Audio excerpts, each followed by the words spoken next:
Hi, welcome to the video tour of my homestead property. So the first thing you're going to see when you come in through the gate here is our food forest. And there's a lot going on in there. There's rhubarb, lovage, goji berries, honeyberries, loganberries, blueberries, gooseberries, lots of different kinds of herbs, flowers. There's lilies, daylilies. There's echinacea, there's currants, there's grapes, there's a couple of apple trees. Here's my big one, and the little one over here. There's strawberries, more rhubarb, Nanking cherry, a bunch of raspberries. You know, there's loganberry and jostaberry and blackberry. There's tarragon. There's all kinds of things in here. It's starting to fill up pretty nicely, although I'm still battling the grass a little bit. Over here I've got a bed of ostrich ferns and hostas. Now ostrich ferns are what you grow for fiddleheads. And I've got little flower beds, like wherever I can get a few more flowers, I put them. Here is our tool shed here. And now we're looking at our annual garden. It's a little hard to make out right now because I just kind of prepped the soil for planting and I haven't laid down fresh coffee bags in the swale system, but the swale system in our garden is actually in a really cool spiral shape, which I'll try to include a picture later in my presentation so that you guys can see what that looks like a little bit better. Over here we've got our greenhouse. Oh my gosh.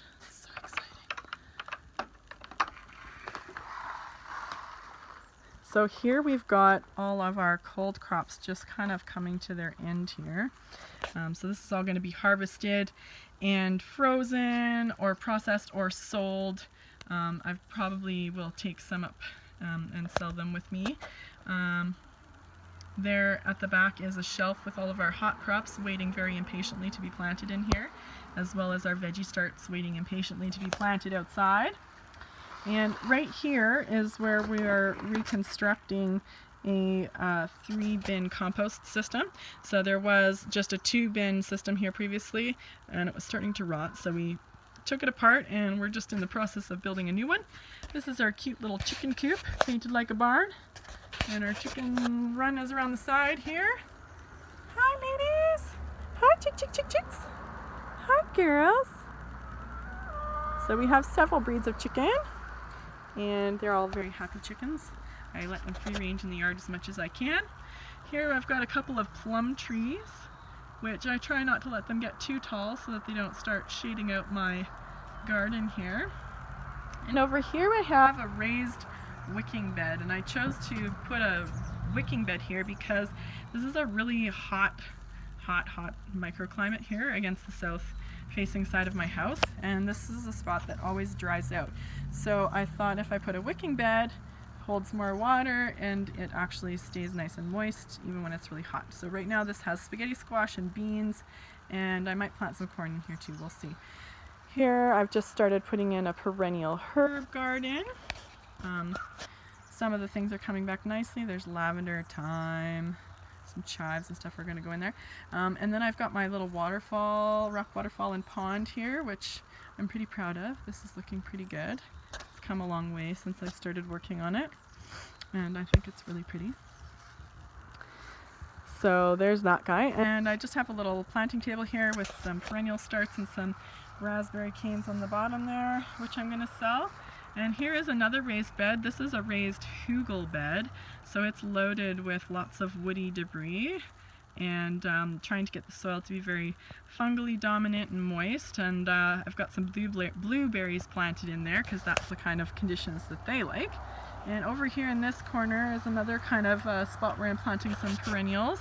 So there's some more goji, some echinacea, another currant, a rose, some horseradish, sorrel, that kind of thing in there.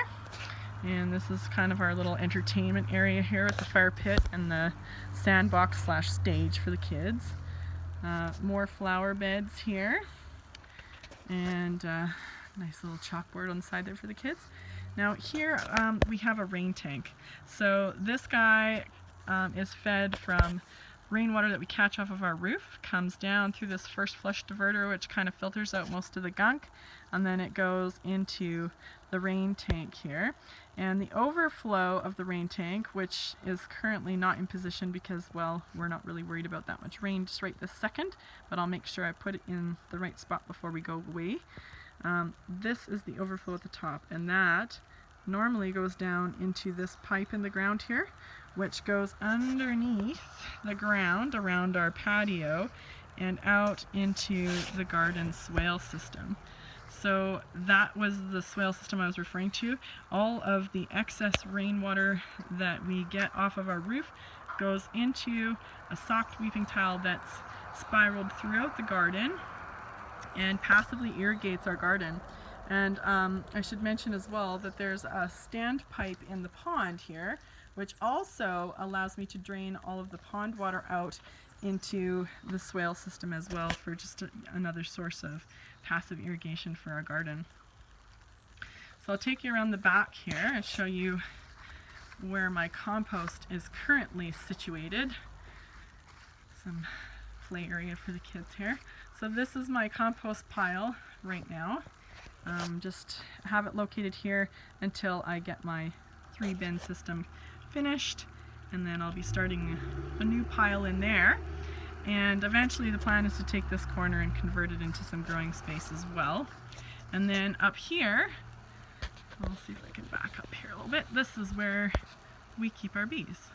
So they're up on our roof. That's good for us because that's kind of the only space we had left to put them. And they're safe from skunks and kids and bears and everything up there. So we just prop a ladder up against the side of the house there and use the stairs on the right hand side of the platform to get up and down, which makes it nice and easy if you're carrying heavy bee boxes. And yeah, so that's pretty much it.